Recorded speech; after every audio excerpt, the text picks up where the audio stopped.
Scene कुछ इस तरह से है कि मैं इस वक्त मौजूद हूँ स्टार्टिंग पॉइंट मीरा जानी ट्रैक पर। ये हमारे पोर्टर हैं, साथ में जा रहे हैं। ऐसी हो रही है जैसे इंडिया जेएफ थंडर भेज रहे हो, मतलब जितने मिसाइल थे वो सारे लोड कर रहे हैं। बादल भी तकरीबन एहसान आ चुका है। हाँ, मेरे ख्याल में रुकना नहीं चाहिए, हमें अपना करते रहना चाहिए। बिल्कुल भी नहीं है, मतलब डोंट अंडर एस्टिमेट मीरा जानी, बिल्कुल भी अंडर एस्टिमेट मत करना। वो है अंधेरा है कि फैलता चला जा रहा है एंड मुझे डर है कहीं हम खो ना जाएं। यार व्यू चेक करें, व्यू।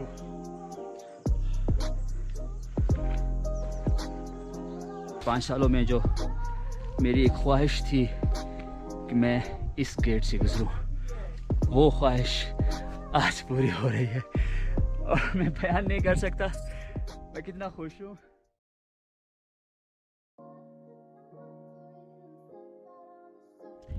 Good morning everyone. सुबह के 6:30 बज रहे हैं और रात हमने यहीं दागरी बंगले पे गुजारी है।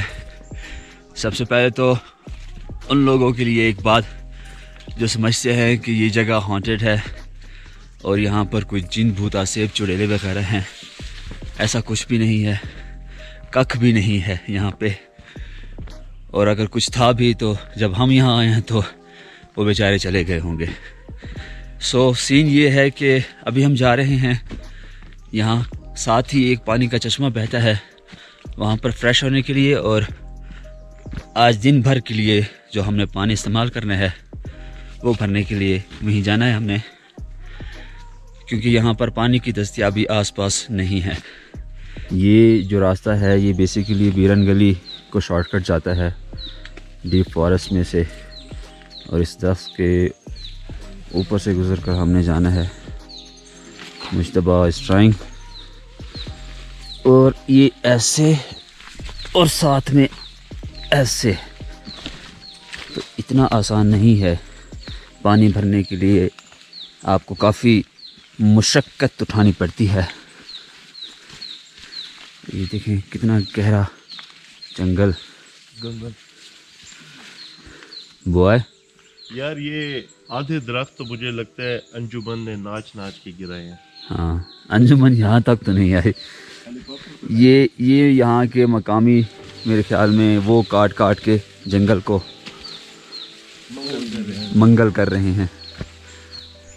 रात को एक लड़का था, कह रहा था वकास वकास बाहर देखो कोई आया हुआ है।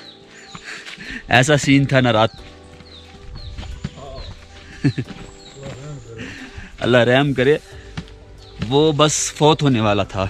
ये बार हम पहुंच चुके हैं। ये एक छोटा सा वो है पानी का सिस्टम यहाँ पर बना हुआ, जहाँ से अगर आप यहाँ आते हैं तो पानी कलेक्ट कर सकते हैं।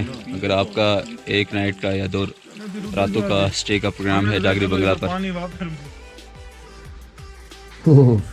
पानी बहुत ठंडा था यार, यूं जैसे ग्लेशियर से पिघल कर आ रहा हो।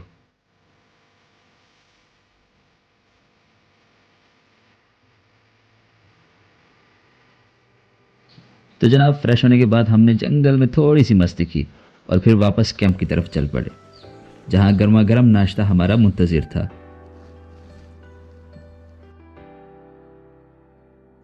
अच्छा, यहाँ दागरी बंगला पर जब आप आते हैं तो यहाँ बाथरूम का कोई सीन नहीं है, तो आपके पास 2 ऑप्शन हैं। या तो आप सब्र करें, सब्र का फल वैसे भी मीठा होता है, या फिर ये रास्ता जा रहा है जंगल की तरफ। बाकी आपकी मर्जी, ऑप्शन खुला है आपके सामने, कर लें तो बेहतर है, वरना ज़रूरी नहीं है। तो दोस्तों, जाने से पहले हमने अपना फैलाया हुआ कचरा समेटा, सामान पैक किया और यूं दागरी बंगला पर अलविदाई निगाह डाले वापसी की राह ली। सो फाइनली हम दागरी बंगला को अलविदा कह रहे हैं and I would love to thanks Muazzam Ali for all, क्योंकि इन्हीं की बदौलत ये सारा ट्रिप अरेंज हुआ है। मुअज़्ज़म भाई टूर गाइड हैं और बेसिकली ये हवेलियाँ से बिलोंग करते हैं, लेकिन पाकिस्तान भर में ये टूर्स लेकर जाते हैं। इनका कॉन्टेक्ट नंबर और इनके ऑफिशियल फेसबुक पेज का लिंक मैं नीचे डिस्क्रिप्शन में डाल दूँगा। तो अगर आप किसी भी ट्रैक को जाना चाहते हैं या पाकिस्तान में कहीं भी जाना चाहते हैं तो आप इनसे रब्ता कर सकते हैं। बेहतरीन तरीके से ये गाइड भी करते हैं और इनके अरेंजमेंट्स भी लाजवाब होती हैं। So now we are leaving for Miranjani top. तो रास्ते के सीन्स और फिर टॉप्स के सीन आपको वहीं जाकर दिखाते हैं। लो जी, वापसी की इब्तिदा ही चढ़ाई से शुरू हुई। भाई हमारे तो कदम ही डगमगाने लगे। ऊपर से रास्ता इतना तंग और झाड़ियों से अटा हुआ कि मत पूछें।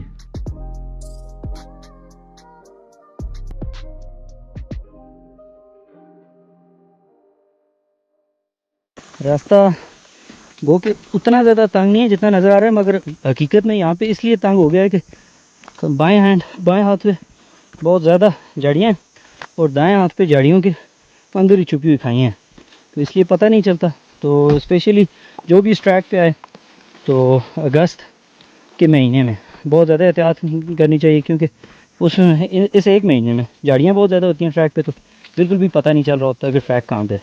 तो इसलिए कोशिश करें। और यहाँ एक और बात भी, ज़्यादा एक्साइटेड भी नहीं होना, ज़्यादा शौकियाँ भी नहीं मारनी यहाँ पे, बिल्कुल, क्योंकि थोड़ा सा अगर आपने खुद को रिलैक्स किया तो पाँव आपका गया।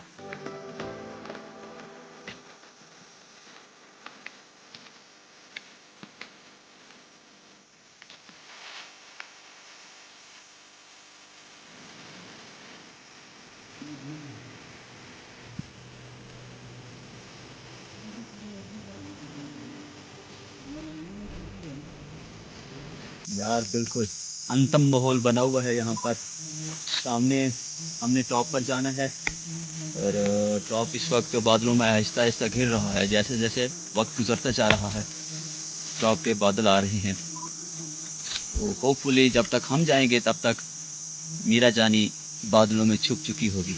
मीरा जानी।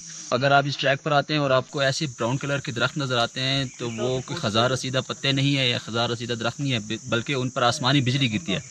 तो इस बात में एक नसीहत है कि जब मौसम ऐसा बारिश वाला बना हुआ हो तो आप कोशिश करें कि आप ट्रैक ना करें, क्योंकि उसमें बहुत ज़्यादा चांसेस होते हैं। ख़ास तौर पे जैसे अब सावन का मौसम बना हुआ है, तो सावन के मौसम में भी आप यहाँ पर ट्रैवल ना करें और रात के औकात में तो आप बिल्कुल भी ना करें, क्योंकि रात में अगर बारिश का मौसम बन गया तो आसमानी बिजली लाजमन गिरती है।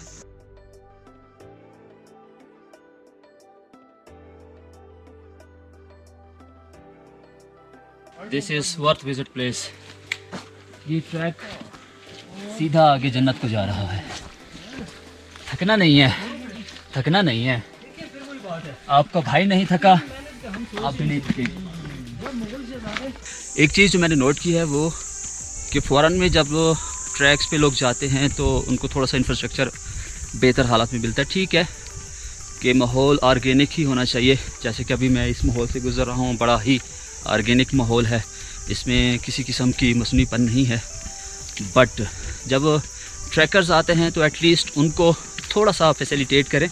यहाँ पर वक्फे से एटलीस्ट शेल्टर बने हुए हों, क्योंकि बारिश जब होती है तो बहुत सारे ऐसे हाइकर्स या ट्रैकर्स होते हैं जिनके पास बरसाती कोट नहीं होते, रेन कोट नहीं होते। तो उनके लिए ये बड़ी अच्छी बात होगी। तो अथॉरिटीज़ को इस बारे में सोचना चाहिए। और साइनेज नहीं है जो सबसे इम्पोर्टेंट चीज़, साइनेज कि हर 1 किलोमीटर के बाद एटलीस्ट एक साइन बोर्ड लगा हुआ हो कि अब इतने किलोमीटर रह गया है और इस डायरेक्शन में आपने जाना है। तो ये 2 चीज़ें मेरे जहन में आ रही थी। अगर आपके माइंड में भी कुछ और है तो आप नीचे कमेंट कर सकते हैं।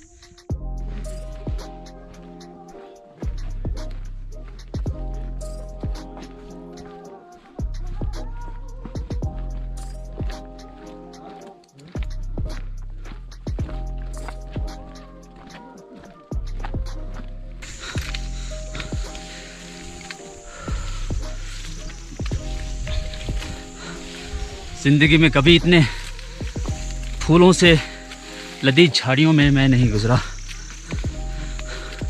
मतलब इतनी डेंस है ये कि इनमें से रास्ता बनाना पड़ता है।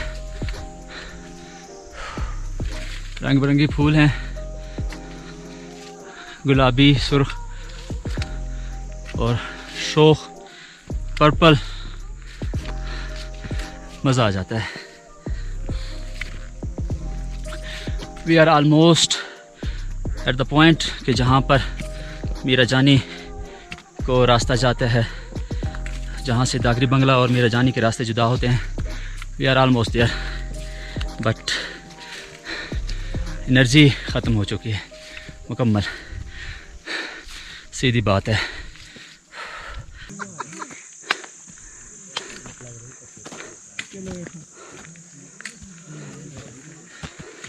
रुलते गए हैं पर चस बड़ी आई है। बाकी मज़ा आ गया और 2 घंटे 50 मिनट में डगरी बंगला से ये जो मीरन जानी का स्पॉट है, जहाँ से ये 5 मिनट पे ही है मीरन जानी, वहाँ हम पहुँच गए। और यहाँ से हमने अपने बैग्स नीचे उस पॉइंट पर उतार दिए हैं जहाँ से 2 रास्ते निकल रहे थे। तकरीबन यहाँ से कोई 15 मिनट की चढ़ाई है और फिर उसके बाद आपका भाई ऊपर मीरा जानी। तो चलिए हमारे साथ, थकना नहीं है।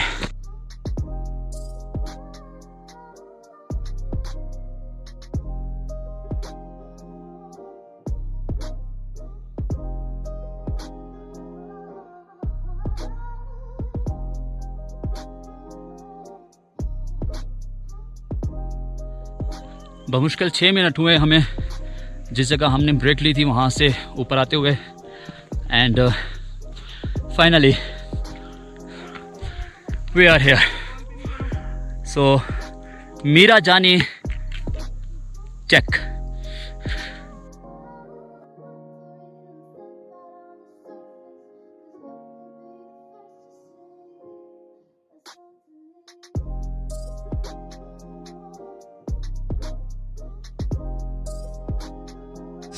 Boys are coming. मोइन की हिम्मत है, 120 kg के साथ ये ऊपर आया है मीरा जानी टॉप तक। और कमाल इन बच्चों की है, the super kids of Pakistan. So Bright and vibrant kids of Pakistan. You see them yeah, climbing up and up. and finally you are officially at Miran Jani Oh top. yes, it's really easy. If he can do, you Everyone people can do. Yeah. If they can do, everyone can do. 1825 foot बुलंद मीरा जानी top से एहसान Bloch अपने दोस्तों और इन super kids के साथ आपसे इजाज़त लेना चाहता है। जाते जाते भूलिएगा मत मेरा चैनल सब्सक्राइब करना, और अगर आपने मेरा चैनल सब्सक्राइब ना किया तो हम यहाँ से छलांग लगा देंगे। अगर चैनल यहाँ सब्सक्राइब ना किया तो हम छलांग लगा देंगे और हम आपकी लाइव को झिंगा लाला कर देंगे।